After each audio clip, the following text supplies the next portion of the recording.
All right, Brooklyn, all sizes.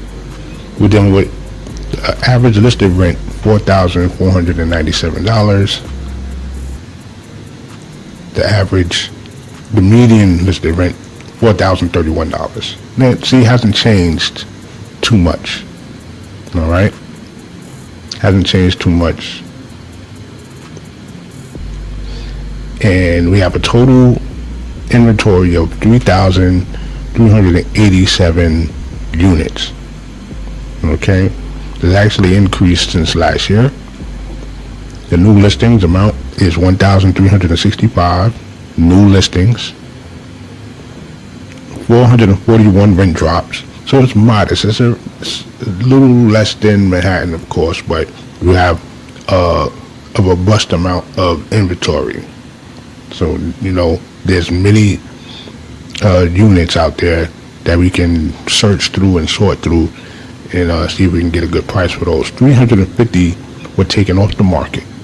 Okay. 741 have been rented, and the average square foot for rent is $71. All right, so things are working in a conservative style market. You know, nothing that jumps out too drastically. You do have to consider that the price is up there, you know, and then, of course, they ask for 40 times the rent. You know, we can make some exceptions. There are some flexible options available. If you contact me, we can walk through it. Just wanted to let you know. Here's the one bedroom post. Okay. The average listed price is $3,946. The median listed rent price is $3,933. So we're around that $4,000 cap right there. As I just said, hasn't changed much. So, you know, you're looking at a $4,000 for one bedrooms.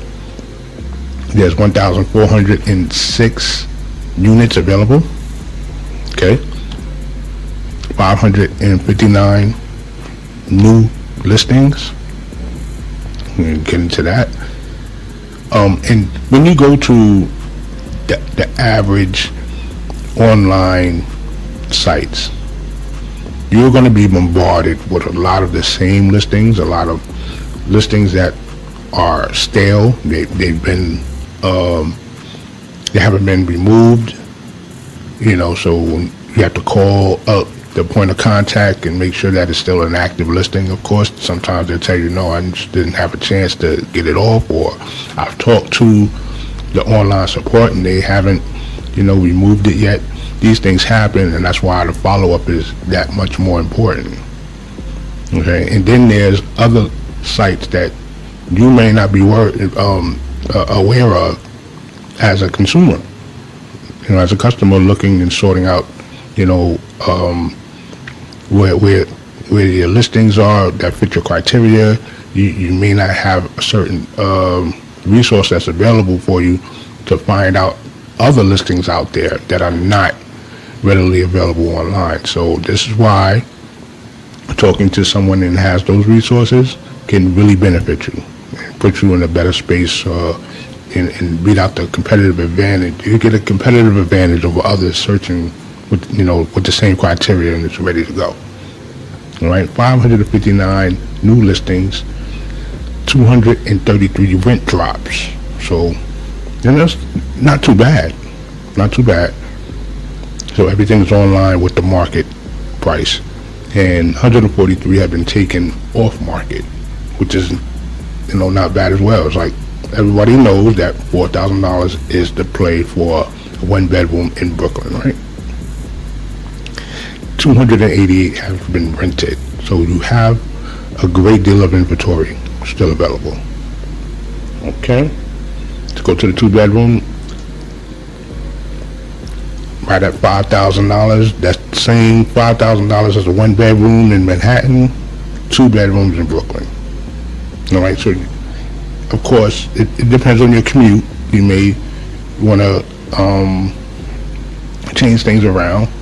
You know, if it favors you, you might want to move outside into Brooklyn and leave a little earlier, or, make sure you have some means of transportation that's going to get you where you need to go. That supersedes traffic, supersedes any train delays and that sort. So it's $5,000, but the median listed rent, which usually is the rent that is actually at work, is $4,917.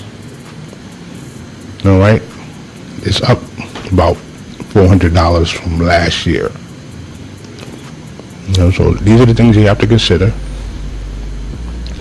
You got 1,153 two bedrooms. It's up from 981 last year. 471 new listings. Okay, you got 86 rent drops and 137 taken off the market. That's the ones we're going to be looking for. You come and we'll talk about it. 238 have been rented, and that is the two bedrooms in Brooklyn. Congratulations, Brooklyn. You're doing pretty good. Everything was